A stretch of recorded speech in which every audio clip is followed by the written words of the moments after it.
Hi, everyone, and welcome. Evgenia Arbugaeva's work brings us the unseen, surreal world of the Arctic, where she was born and spent her childhood. Much of her work focuses on her journeys back to her homeland, where she has documented the lives of those extraordinary few humans committed to remain there. Her work has appeared in many prominent publications, including a Time magazine cover.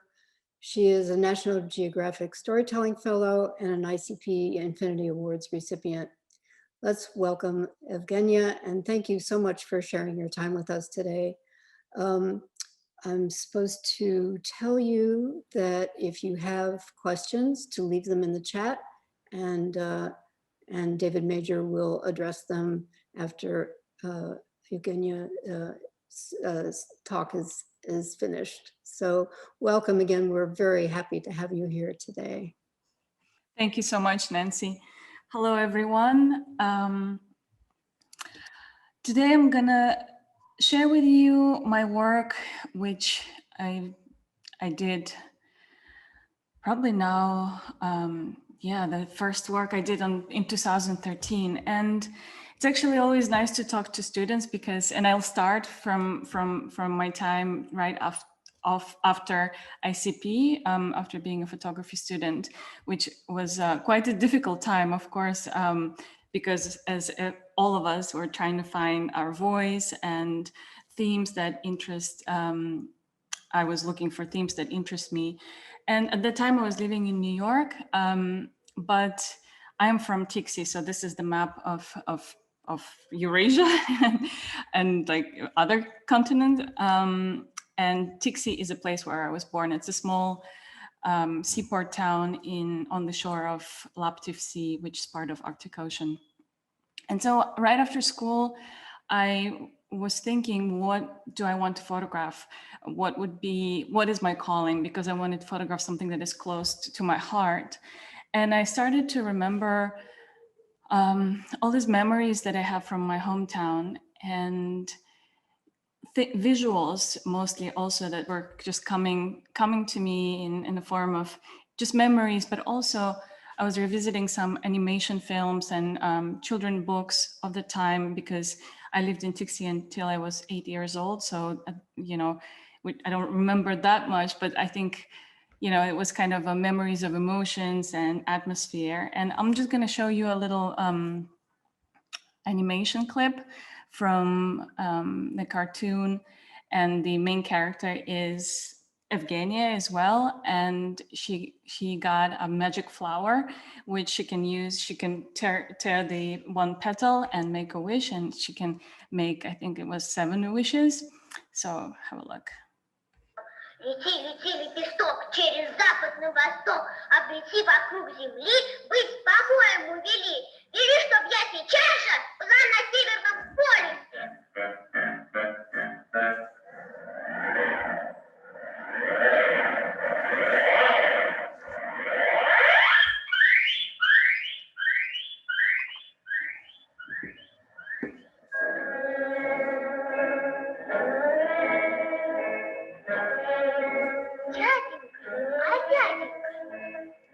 Дяденька, вы не кусаете? Дяденька, это Северный полюс, да? Северный полюс, Северный полюс, Северный полюс. Дяденька, а это северное сияние, да? Дяденька, это тюлени? Ой, сколько их много! Сейчас я их сосчитаю. 1, 2, 3, 4, 5, 6, 7. Сейчас я тебя, девочка, съем. Ой, мамочка!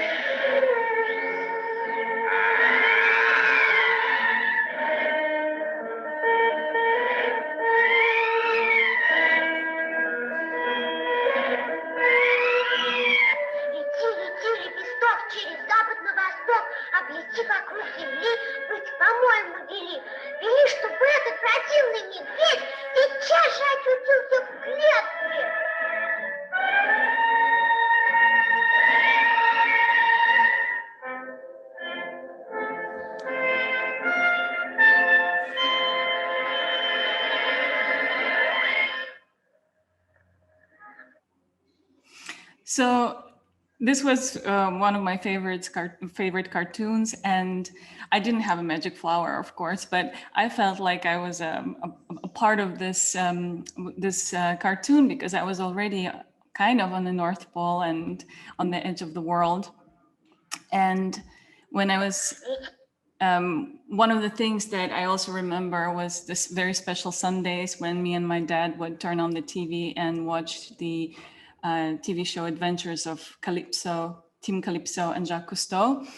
And one of the best series I remember was in Antarctica when they were flying this magnificent air balloon with Calypso drawn on it, and they were just going above this vast expanses of Antarctica. And being in Tiksi and, you know, on the shore of Laptev Sea, I felt that I'm already there. And I used to play in my backyard with a team of my friends, and I would be Jacques Cousteau, and we'll be going and explore the Antarctic continent, which was in Arctic.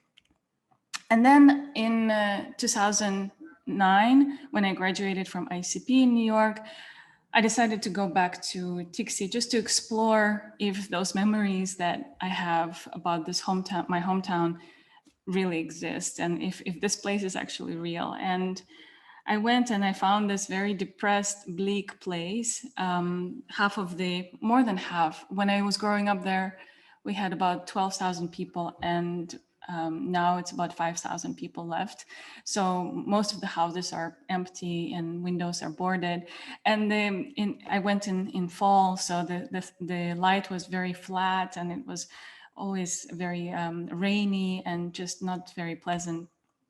And I started to try to find houses of my friends and just wandering around, photographing empty houses.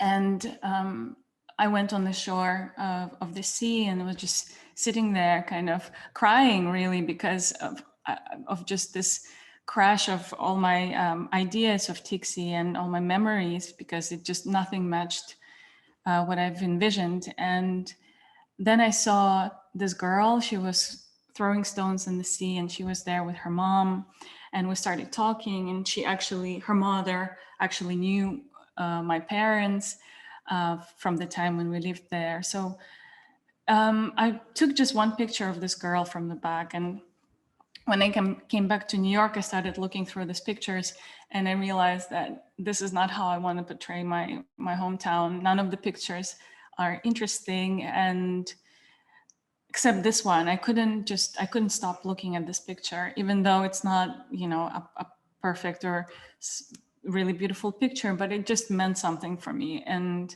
I decided that to give myself another try and just to go again to Tiksi and meet this girl and just try to see how she feels in Tiksi, how she navigates the town, where she plays, and just try to get into her kind of world. And maybe, because I thought maybe I'm adult now and the adult world doesn't match my memory, so I have to look through the child's eyes.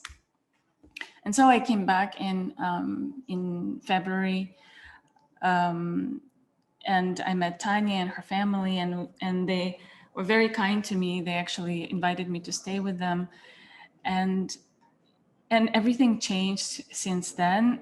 Since that moment, they kind of almost adopted me. And Tanya's mom is also a teacher of school, and she has lots of children's books from Soviet times, and that reminded me of my childhood a lot too. That aesthetics of animation and children's book illustration. And so I started wandering around Tiksi with Tanya, remembering all these little things like that, the snow masks that all children wear in Tiksi, because the blizzards are so strong that you have to protect your face. And we were doing little things like rituals. Now nobody does it anymore in Russia. I was surprised that they do it. It's called Kaleda, when just before Christmas time, Russian Christmas, which is on January 7th, children dress up and they go knock at the doors and tell poems and sing songs and get treats in return, kind of like American Halloween. And because Tanya had lots of free time, because there's not much things to do in town, so we could really go and explore. We would walk for 10 kilometers to the abandoned meteorological station and just climb the old buildings and imagine what happened there and just make up our own stories. This is the playground where it's actually my playground where I played when I was little. And every playground in Tiksi is actually a rocket. It's space themed because, you know, in the time when Tiksi was developing, there was this Soviet space obsession. So there were so many rockets. You walk around and it's all like rockets. It's tiny in their kitchen. And things that look sad to an adult eye, like this abandoned shipyard. Tiksi was an important military base and seaport on the Northern Sea Route. The Northern Sea Route was this gigantic project of Soviet Union that tried to connect, and they now try to revive it because of global warming. It becomes more feasible. And this dream in Soviet time never really came true. And so this is quite sad to see. But for children, it's a perfect playground to play Titanic. And there were lots of moments of just quietness and days when the weather would be so bad that we would be stuck at home for 3 or 4 days. And I mean, we can all relate to that now, right? And because there was not much to do, she would dress up. We both would dress up as ballerinas or whatever we find. One of the things that I found very interesting about Tanya, and I guess maybe children who grew up up north, I think they do have a certain sensitivity to colors and to the tonalities, tones, mid-tones, because there's polar night and polar day. In polar night, there is no light at all. It's complete darkness for a few months. And then in February, the sun starts to slowly come out of horizon and it colors everything because it's quite low. So it colors everything in this pinkish golden light and color. And it's a very special color to remember because you crave it after a long polar night. And so in February, Tanya told me that we should totally go and photograph that blueberry ice cream mountain. There's no mountains in Tiksi, it's flat tundra. So for local residents, this is a huge mountain. So I just thought that I really wanted to photograph it just as a memory of how Tanya sees things. This is a military training ground, which is now also a children's playground. And there's lots of abandoned weird structures like this TV antenna or radar. And all of this, because it's pretty safe town, children can just walk around and climb all these structures. And here the Aurora Borealis just about to start in the sky.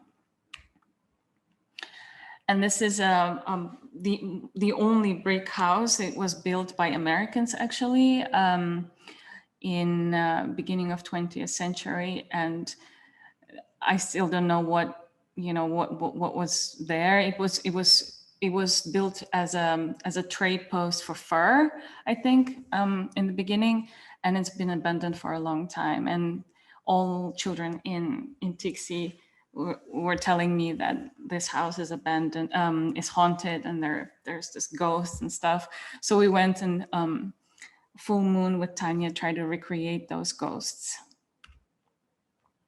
That's blizzards, and this picture I was just kind of trying not to be swept away by the wind. I mean, the wind can be very, very strong there. I mean, people get lost in those blizzards.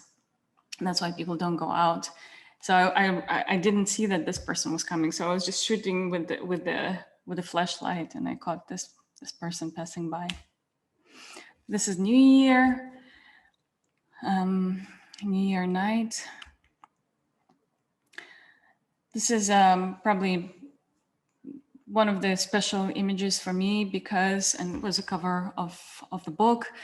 It is special because it was one of those very rare days when it was very warm, and it's June. So in June, Laptev Sea is still covered by ice, and it melts only closer to end of June, beginning of July. So it was in June, and it was very sunny, so warm that you can wear a t-shirt and a dress. It's very rare.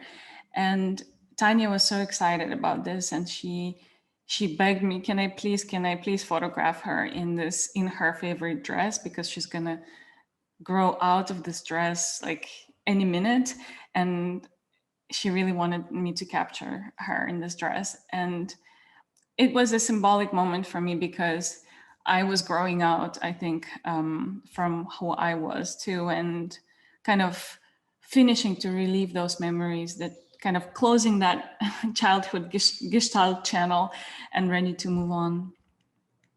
One of the people that I met there is Uncle Vanya. Sadly, he passed away a couple of years ago, but he's one of those Arctic dreamers. He was a sailor, actually. He came by on the ship from Latvia back in the 80s, and he fell in love with Tiksi, and he just stayed. And he's a lonely man. He doesn't have a family, but he has a column in the local newspaper, and the column is about how to raise a good family, how to be a good father, a husband. It's all about family life. And he reads lots of books, like he likes classics like Tolstoy and Dostoevsky, and he has lots of books in this little shack, and he goes there to write his column. That's in his apartment.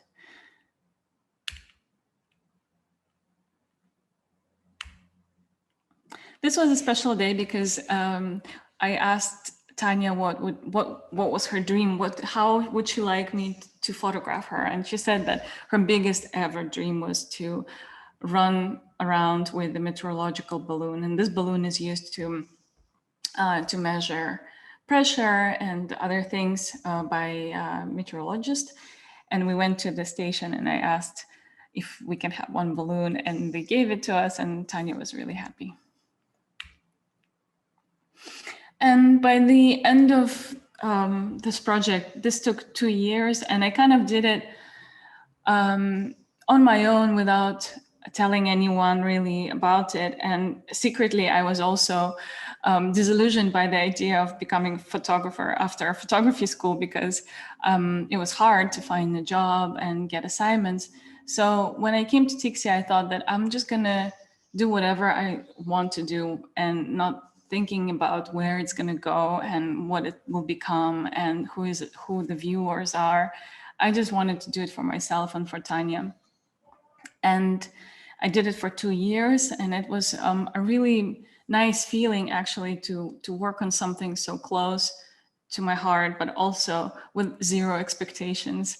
And this is already closer to the 2nd year, and Tanya already turned 13. She's becoming a teenager, and she craves some moments of her own. And, you know, after argument with parents or some misunderstandings, she would come to this abandoned barge and just spend time on her own.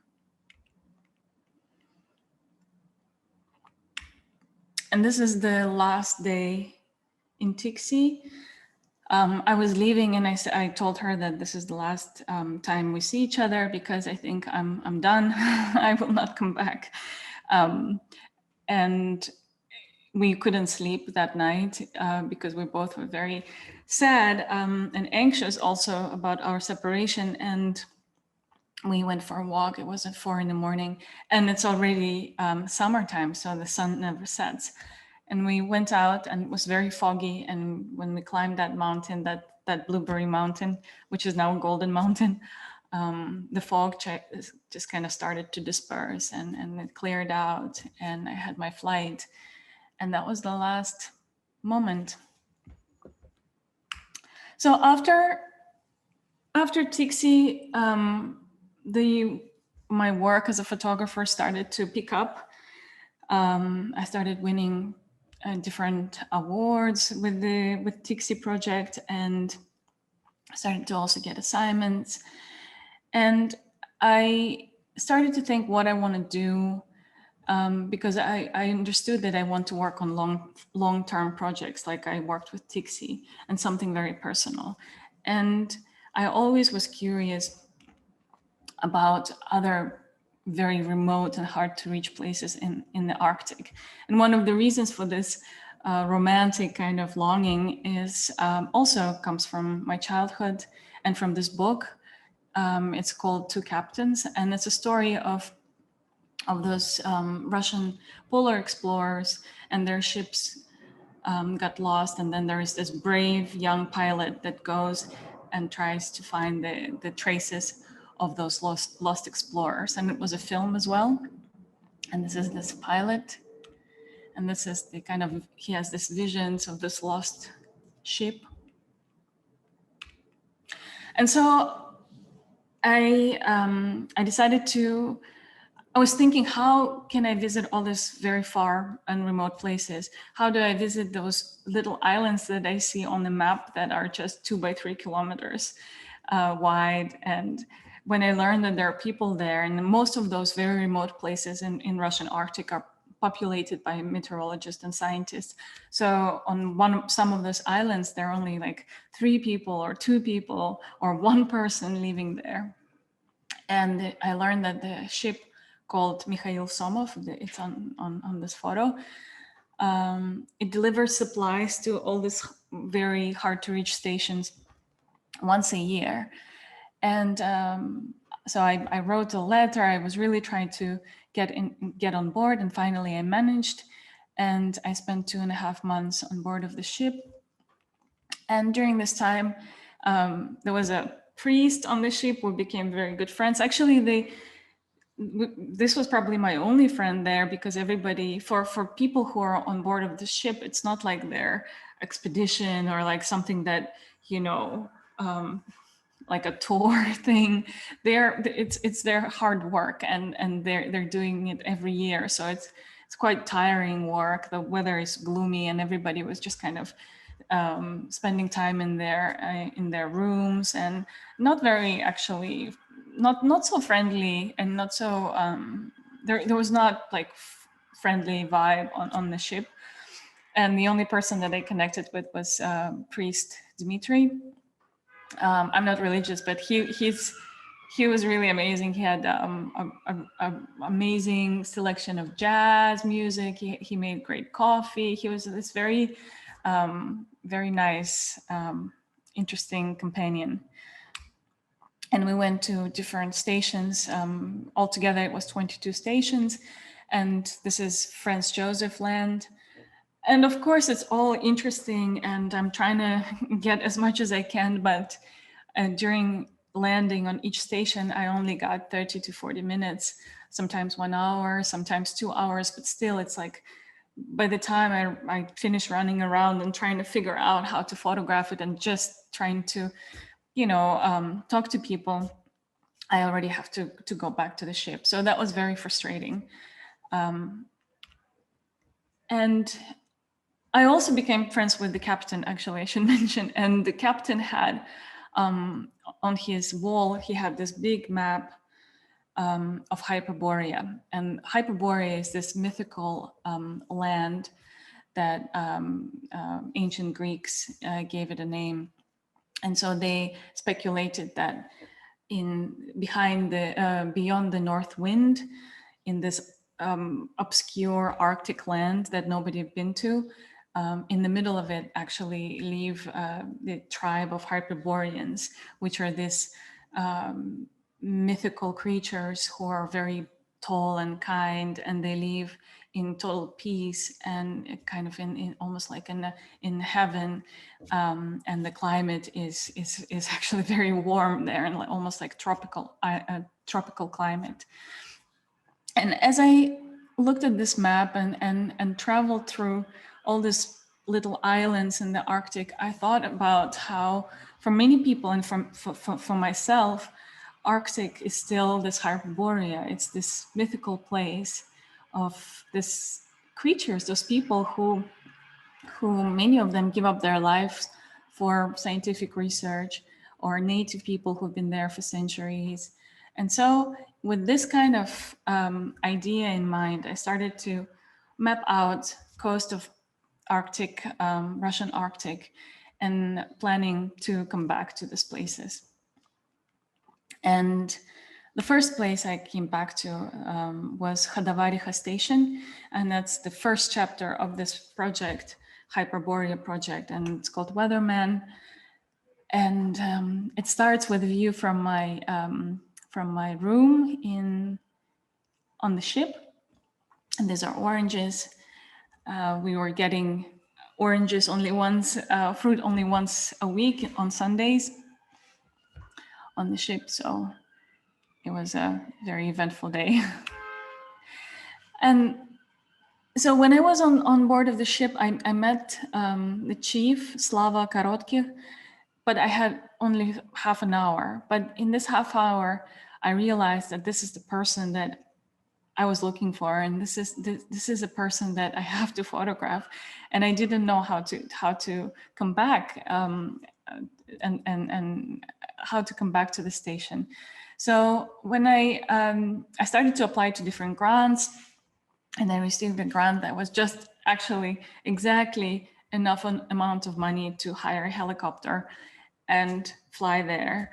And I went there I thought that it would be a good idea to spend New Year there. And for Russian people, New Year's is like Christmas. It's like the biggest event of the year, the biggest holiday. And I thought that I'll just show up with lots of treats and with champagne and with presents.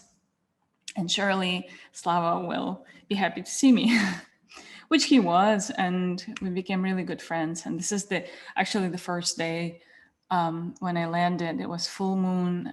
Again, this is polar night. And the reason I came in winter is because I wanted to really photograph that polar night. Because polar night is something for people who never experienced it. It's very hard to explain, actually. It's just imagine you're kind of in the cocoon for, well, maybe now we can all imagine it, actually. So you're kind of in a cocoon of darkness for a few months, and it's all like very velvety, and but it's not entirely dark because you get full moon like here, and then everything is kind of mercury silver. You get aurora, you get stars, and so I wanted to photograph that, and I wanted to photograph Slava in the cocoon of the polar night. So the parrot is also one of my presents I brought with me. His name is Kesha. So there's, I think, the station as I saw it doesn't exist anymore. Now Slava moved to a new station. The new station was built, and it's all very modern, with internet, with modern technologies of measuring and collecting data. And I felt that when I was there already, I did feel that already kind of experiencing nostalgia before it disappeared, because I knew it's going to be gone very soon.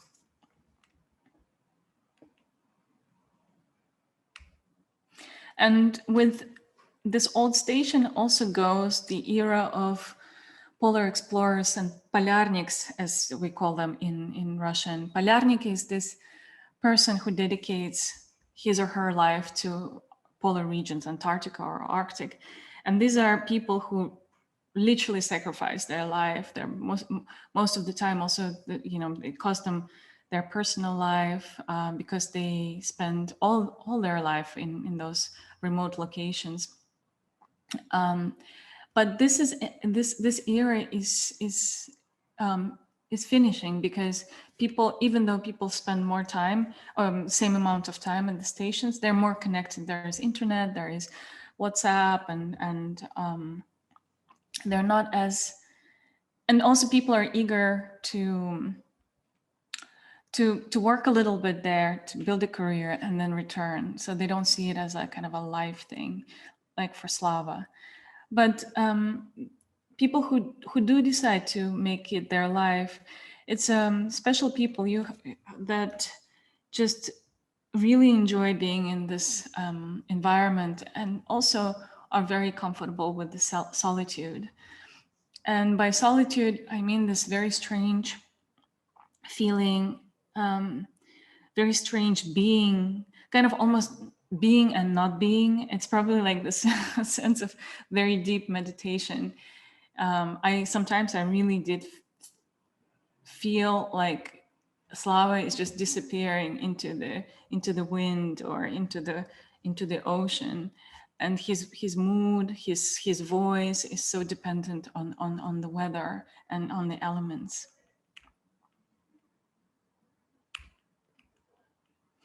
So those little shimmers of darkness, and all of this I shoot on very long exposure. So some of the exposures are 3 minutes long. And I suppose many people ask me about this, my particular aesthetics, and if it's an intentional, this painterly look. I actually feel that because of the long exposures, and because I always have to use a tripod most of the time, I think that also kind of contributed to initially of building my language. And in 2018, I was very lucky to become a National Geographic Society Fellow. And that meant for me to be able to work on my projects for a whole year and get funds for whatever I wanted to do. And that was incredible help. And so, of course, first thing I wanted to do is to revisit places that I visited already on the ship. And one of these places is Kanino. So it's located on this very small peninsula, right on the edge. And this is the place where Barents Sea and White Sea meet. And it's a very rough patch of seas. So there is a lighthouse and meteorological station. And this is one of the very rare lighthouses in the Arctic, functional lighthouse, because they've been replaced by the modern navigation system. So basically, nobody really needs lighthouses anymore. But here, it's still really neat, very useful.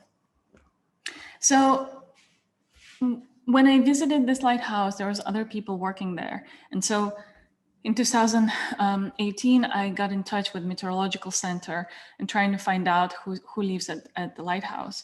And they told me that it's a couple and they live there, just 2 of them, which for me was a crazy idea because it's really, really remote and there's nothing around, just also for the safety reason.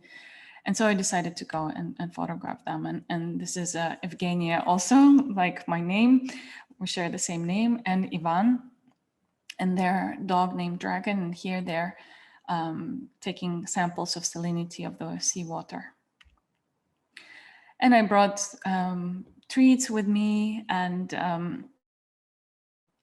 chocolate. And there was like a list of, because I contacted Evgenia and I said, listen, what do you need? Because I know that, there's nothing there. So she gave me a list of all the treats, the face cream, and little things. And I also brought her flowers, which she was very happy about, and it was something very exotic. It was also in the middle of winter.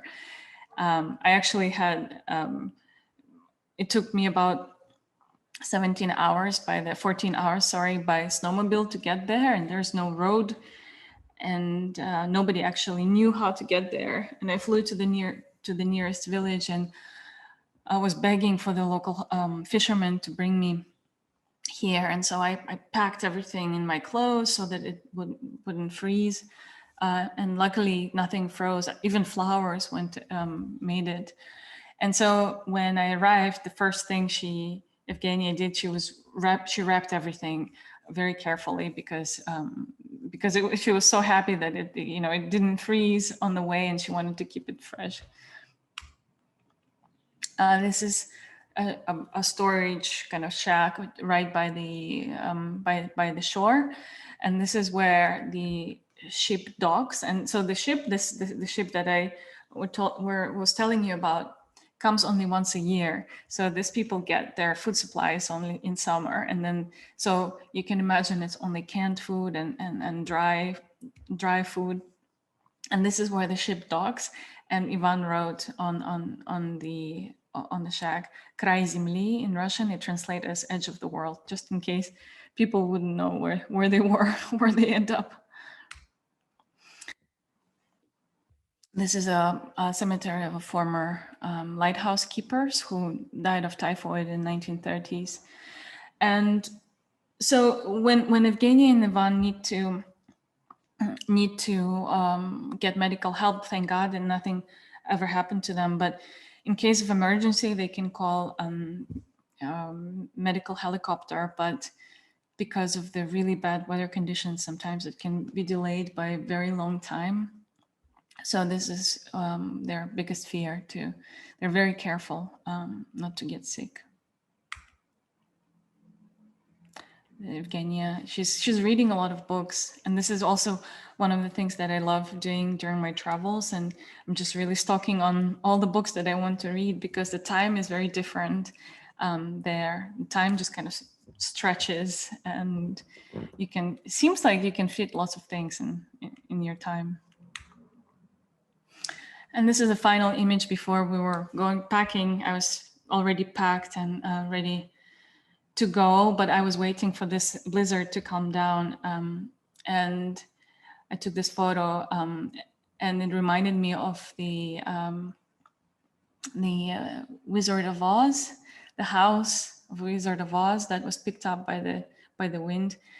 In this blizzard, this is one of my favorite actually weather conditions, this total whiteout and the blizzard, because it's just so surreal. You feel like you're in outer space, and also you feel like you can fly. It's very dangerous, so it's like adrenaline, and it's really beautiful too. The next place was Dixon. This is a place that I also visited during my trip on Mikhail Somov in 2013.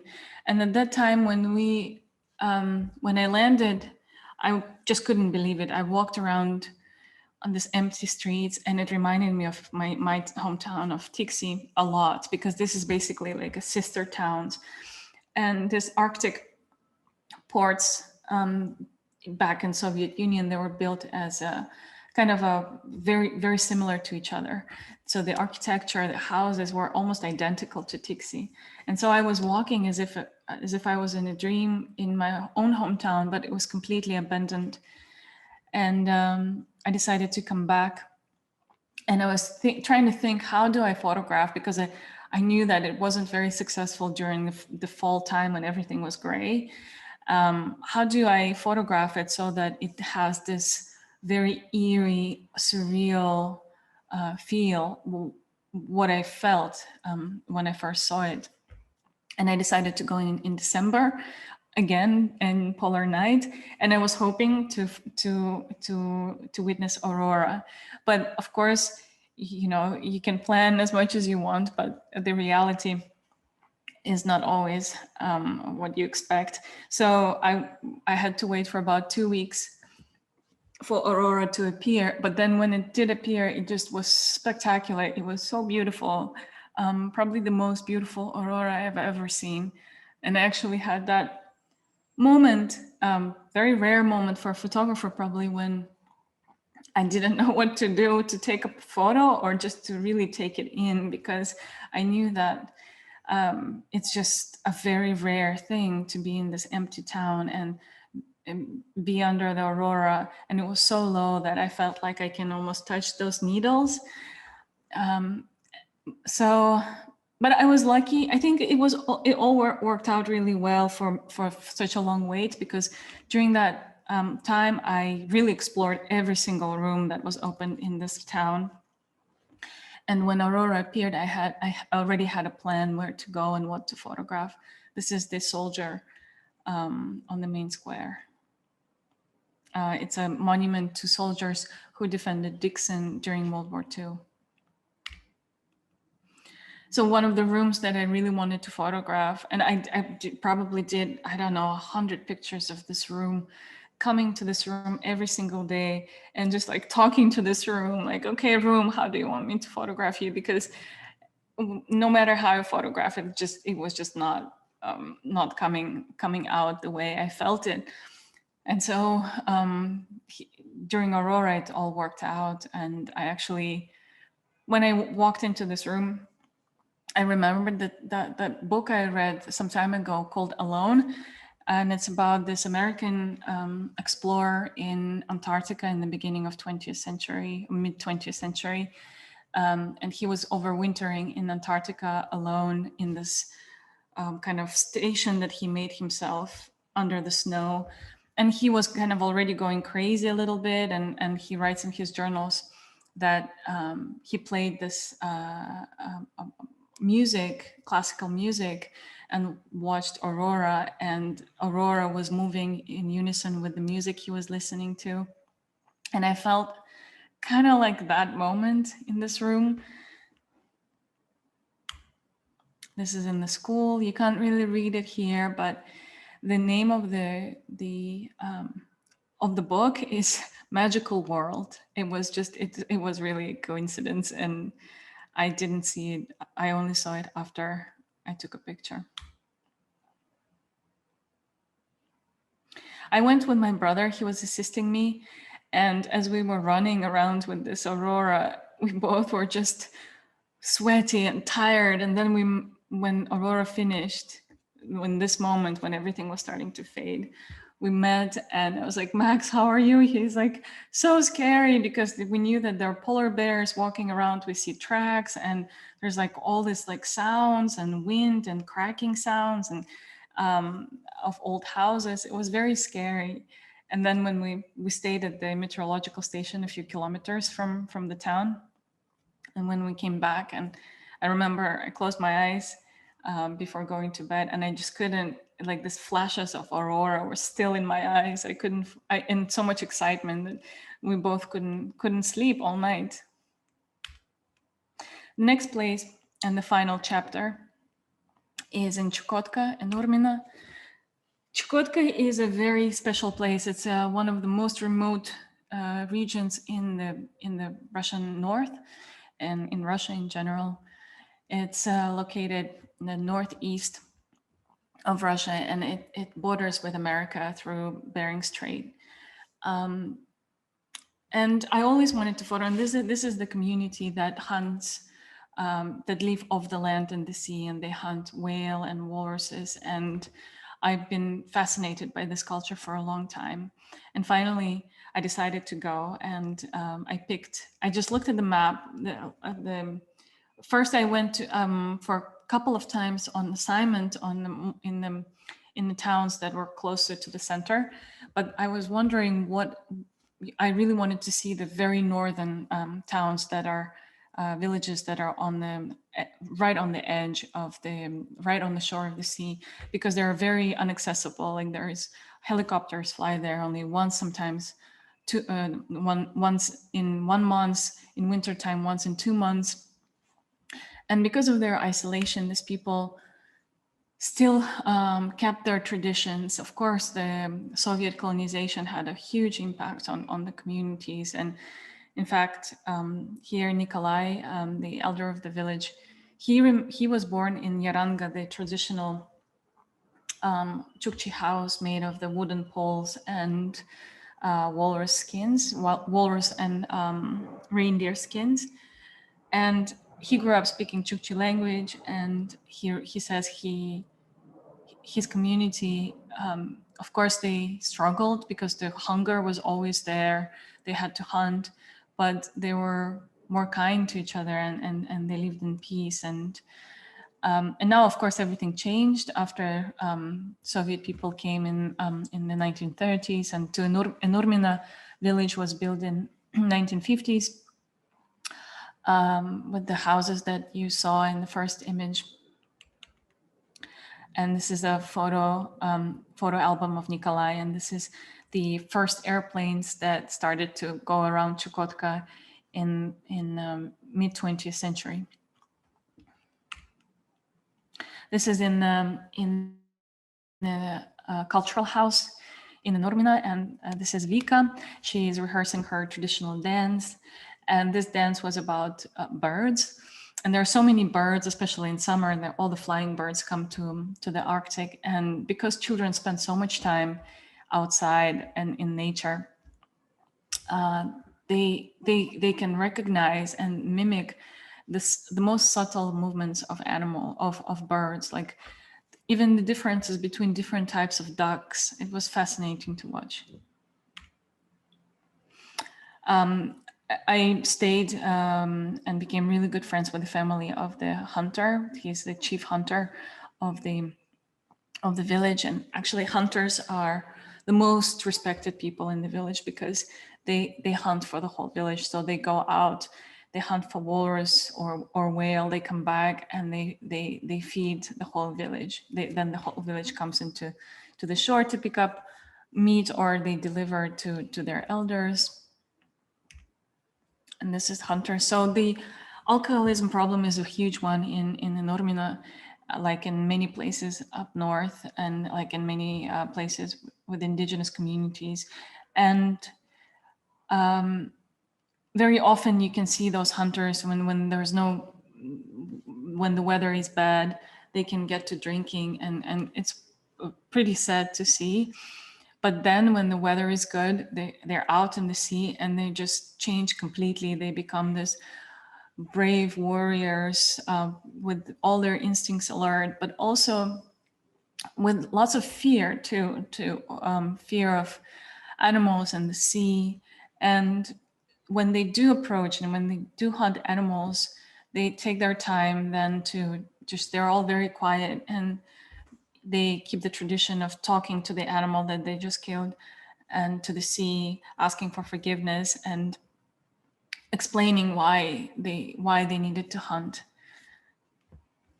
So it's, in a way, it's like the hunt is seen as not taking. It's more like exchange of energies, because people will also, many people, they die during the hunt, or they get injured, or they also believe that if they overhunt, for example, something bad's going to happen to their families, like they're, kind of spirits of the animal will come after the hunter. So it's a very mindful process, and it's this exchange of energy rather than taking and giving, just taking the resources.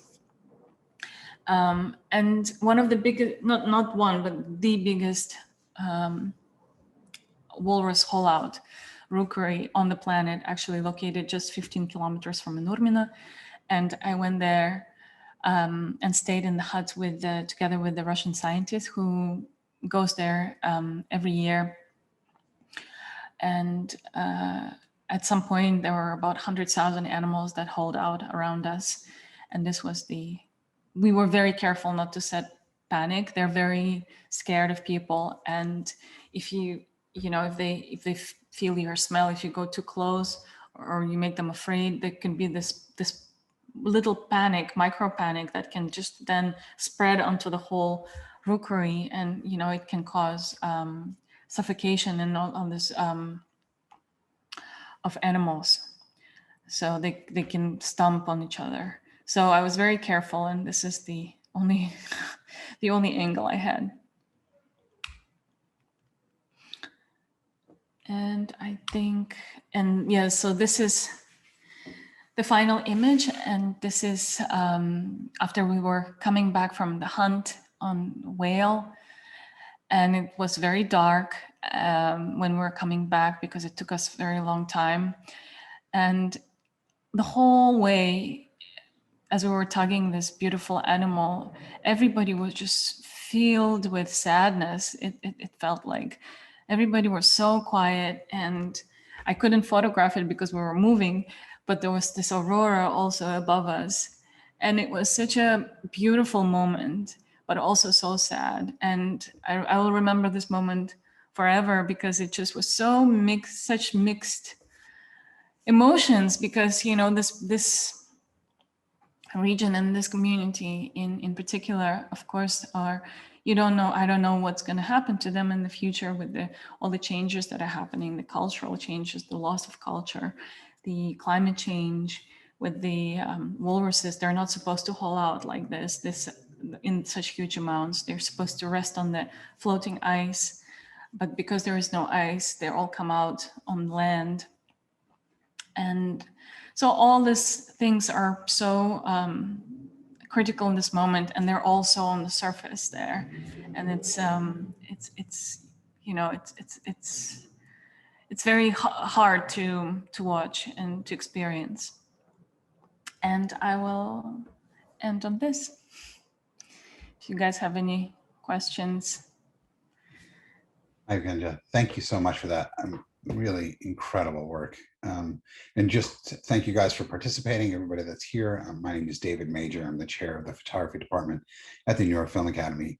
And just so happy to have looked at this and heard your stories behind it. You know, one of the things that I took away from the imagery when I first saw it was there was this really kind of, and you said it before, painterly, but also this very romantic feel to the imagery that you're creating. And I love your descriptions of it, because it sort of follows that exact idea. There's this romanticism about going back and sort of re-experiencing and finding, you know, what had existed as your childhood and figuring out how to sort of relay that into your imagery. And just, you know, I find it just personally amazing and beautiful.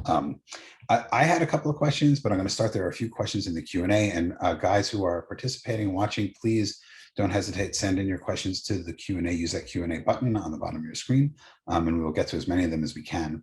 So the first question here from Rita, what advice do you have for upcoming photographers? Do we need to attend school for photography, or is a course enough? Also, what camera to use? Yeah, good question. Difficult one. For me, as I said, I went to ICP for a one-year program, and it was crucial because I never been exposed to so much photography. And actually, you know, I'm from Siberia, even though I went to university in Moscow, not studying photography, but I didn't have a chance to take in so much photography, and also such great lectures and just time one-on-one with teachers. It just also allowed me to dedicate my headspace to this. And because I knew that this is my passion, and I felt very strongly about it from the beginning when I discovered photography. So I treated it very seriously from the beginning. Like I really wanted to dive in. I wanted to know everything that I need to know. I was just hungry to learn about other photographers' work, but that was also hard, because then what ended up happening in the end of my after school was, of course, you're kind of trying to even unconsciously mimic or recreate work of your favorite photographers. And that was the biggest frustration for me. And when I went to my hometown, I think that's when I found my own language, visual language. And so it's hard to say how one can find his or her language, right? I mean, we all have different path in life. Some, you know, like for me, it was incredible. And I still want to learn a lot. You know, right now I'm considering going back to school, actually, learning anthropology. And, you know, I just want to always, I think it's always helpful, but also you need to have time to work in the field, if you're a documentary photographer, to really, you know, explore your own work, not only stay in kind of educational environment the whole time. I hope that answers the question. And the camera, I use different cameras. I use Canon cameras. I use all digital cameras. And I also use Fujifilm, Fujifilm GFX, medium format. I really enjoy it too, but it's very, it's more like more of a studio camera. So in difficult environments, like in Arctic, in the cold, in very kind of field work, it's too fussy sometimes for me. So Canon, especially now, they have amazing mirrorless options. I mean, now is great. Everything is so small, especially for me. It's just a really big advantage technologically with all my travels and heavy backpacks. That's cool. Yeah, thanks for answering that. I kind of have a follow-up question to that. You had mentioned that photography is your passion, and obviously that's true now. You also said that you went to school in Moscow, not for photography. Where did that change happen for you, and how did that come about? Moving from whatever other studies you were doing to needing to learn and study photography to then wanting to go out and sort of document. We can talk about that process a little. Yeah, I went in Moscow. I went to university for something that I never use in my life, which is, well, I hope I learned something, but I don't think I did. It was for management, business management, because there was just no photography. Like at that time in, where I'm from, there's, photographer is a person who either does the portraits of, schools in school, like yearbook, or for local newspaper, which, like somebody built a new whatever, they got the prize or something. And I did that. I worked as a photographer in my hometown. But it wasn't, I just thought that maybe it's not a career really. And my parents also were really discouraging, because there's like, what are you gonna do? Like photographer is not a career. So I wasted 5 years of my life on this bachelor degree that I don't use. But I always, in the meantime, I was always photographing. And I think in the end of the 5-year studies in this university, this management program, I just had a breakdown really, because I felt like I'm following the path that I don't follow my path. I'm just pretending to be someone else. And so I urgently needed to go back to my roots. And I decided to move from Moscow, and for 1 year I worked and traveled with nomadic tribes and reindeer herders. I was herding reindeer for 1 year. And at the time I started to photograph, just kind of capturing their stories. This work is not anywhere now, but it was a beginning of how I felt that this stories, people connected to nature, is something that really interests me.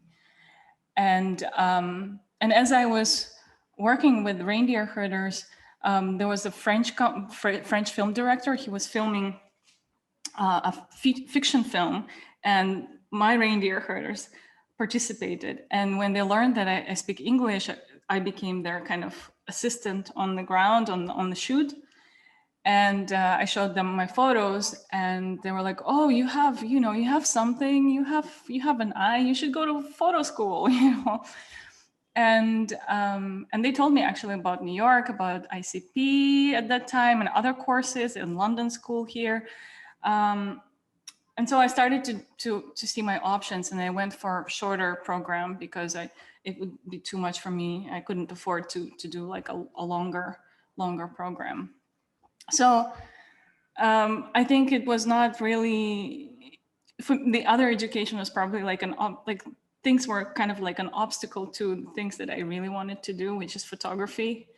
And yeah, as long as I remember, since 15, I was really fascinated by photography, and I knew I wanted to be a photographer.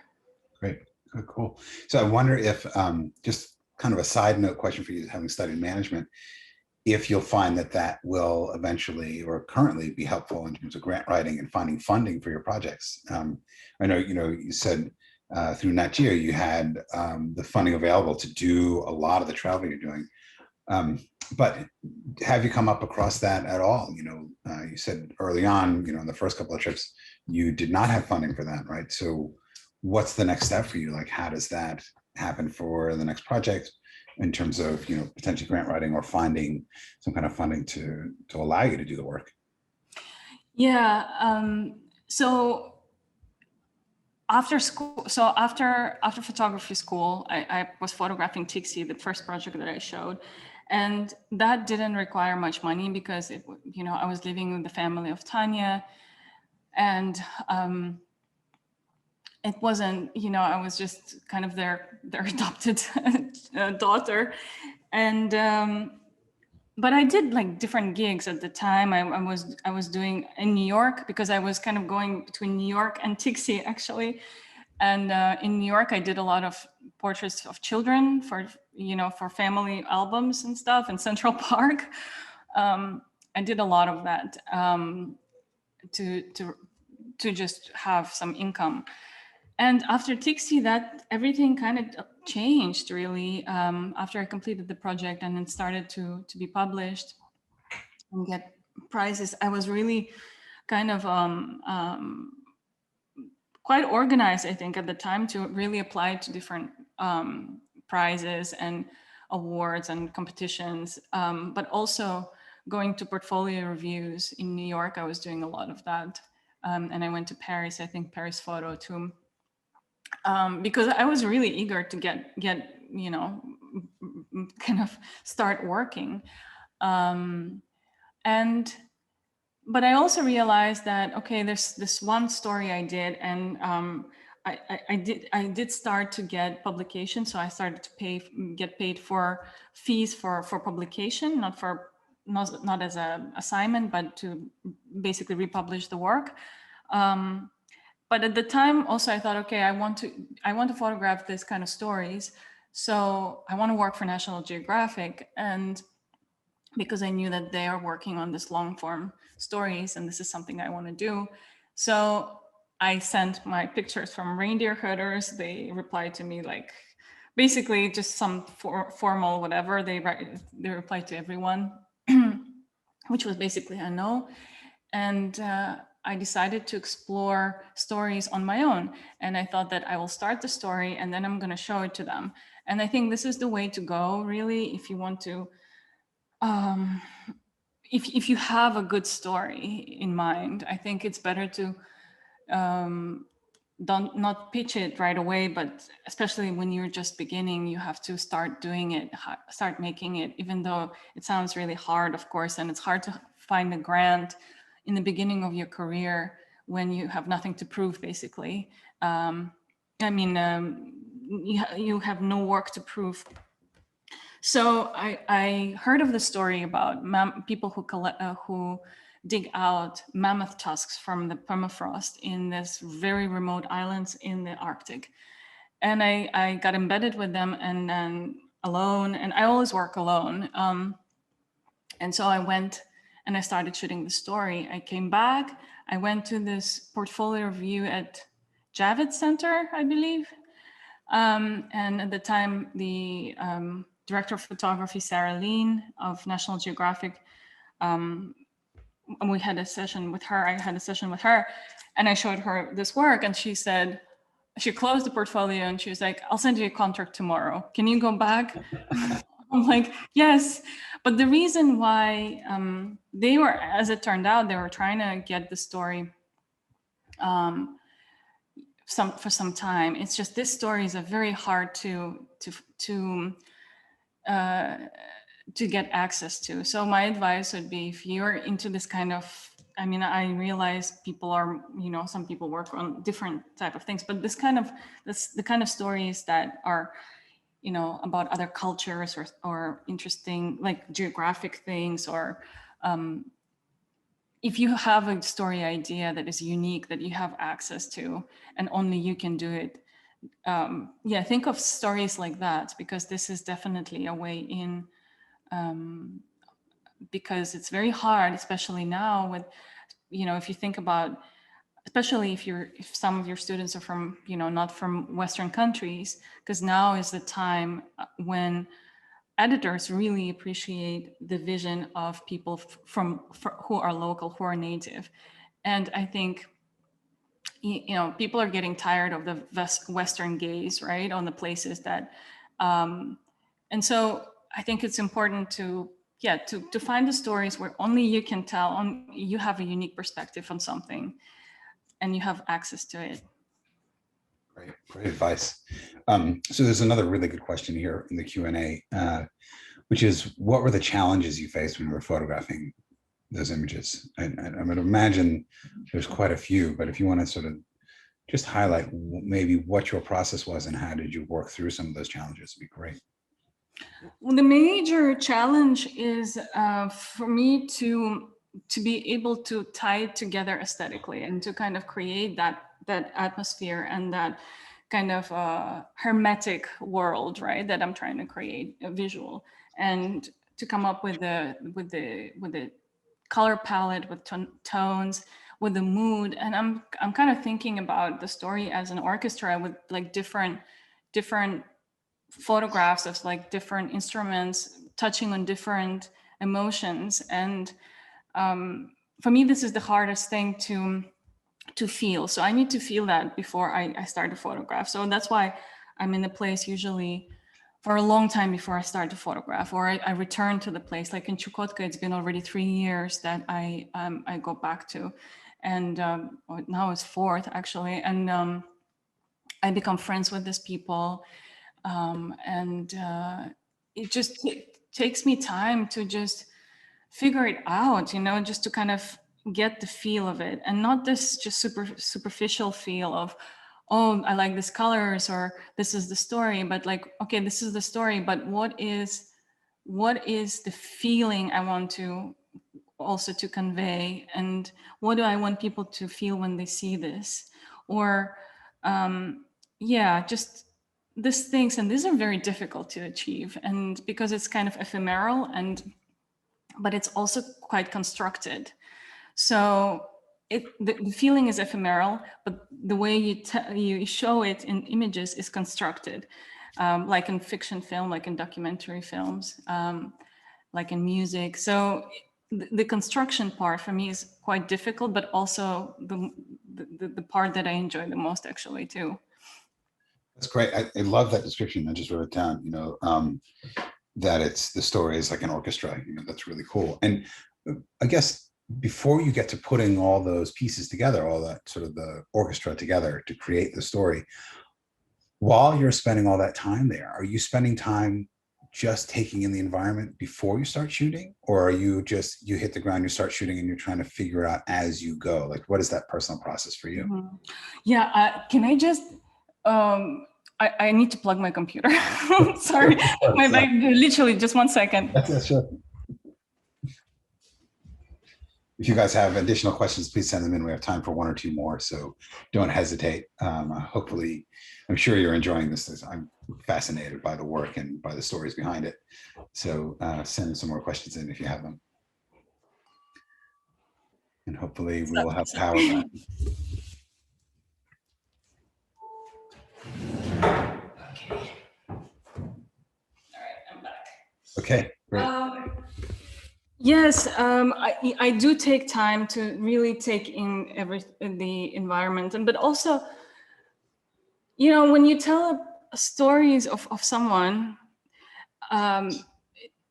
you need to kind of fall in love with people that you photograph, you know, and just really get their vibe. And also it takes time for me to get rid of who I am and all my masks or all my ambitions or all my thoughts. And it's because you kind of have to become really clean to be able to see things and to be able to just be like a sponge and absorb all this environment and other people's world. So I think this is the biggest work, actually, to clear out your clutter and to just really become receptive.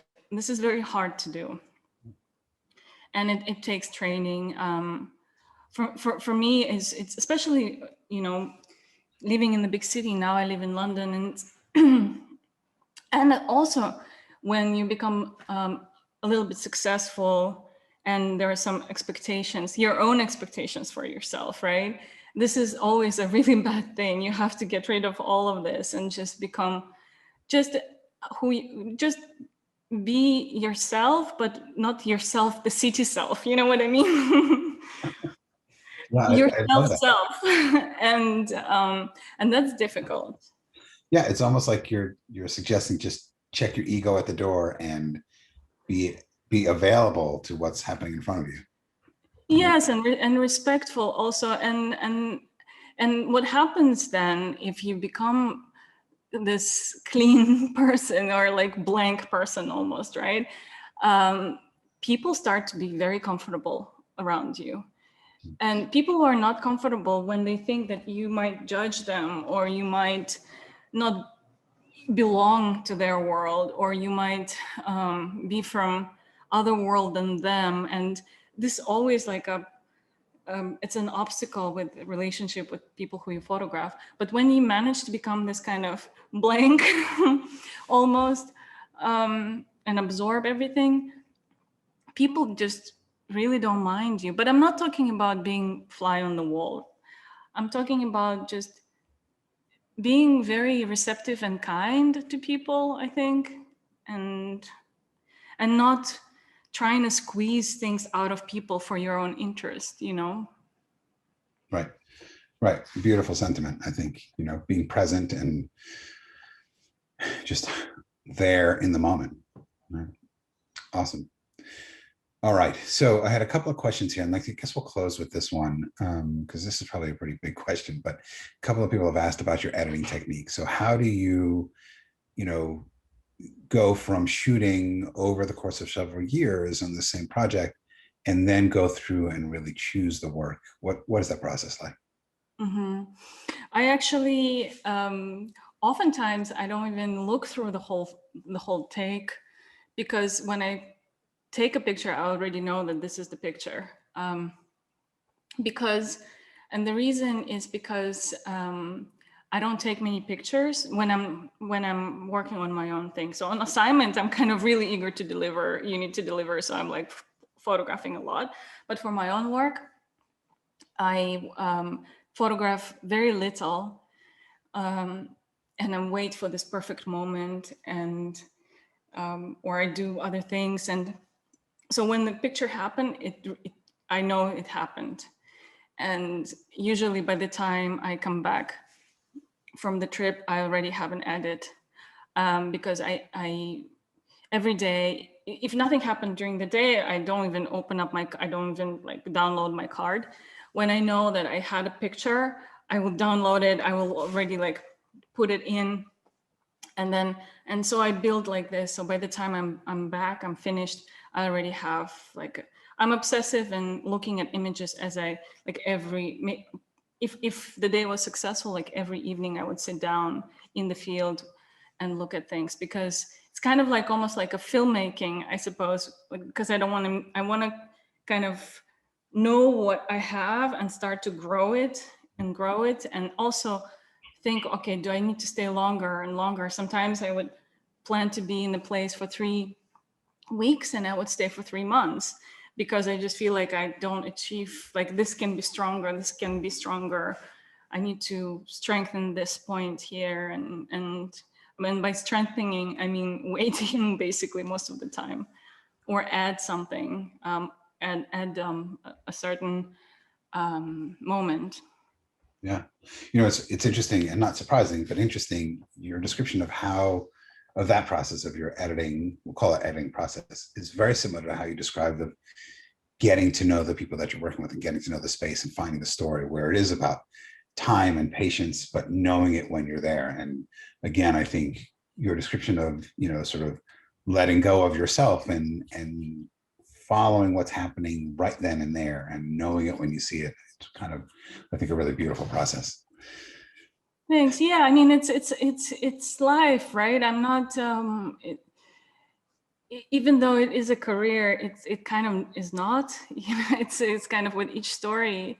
It's just every single person that I photograph is still in my life. Either I text with meteorologist, or the hunter just visited my mom and dad actually in their home, even though they don't know each other, they spoke on the phone. And my dad and the hunter from Chukotka FaceTimed me. And so, and, you know, and they learned a lot from each other. So it's life. It's more like, it's not just a project. So, and it's everything in life. Things take time and take consideration and yeah. Amazing. What a great sentiment to end on. I can't thank you enough for your time with us today. Really, as I started by saying, you know, I find your work absolutely beautiful and fascinating.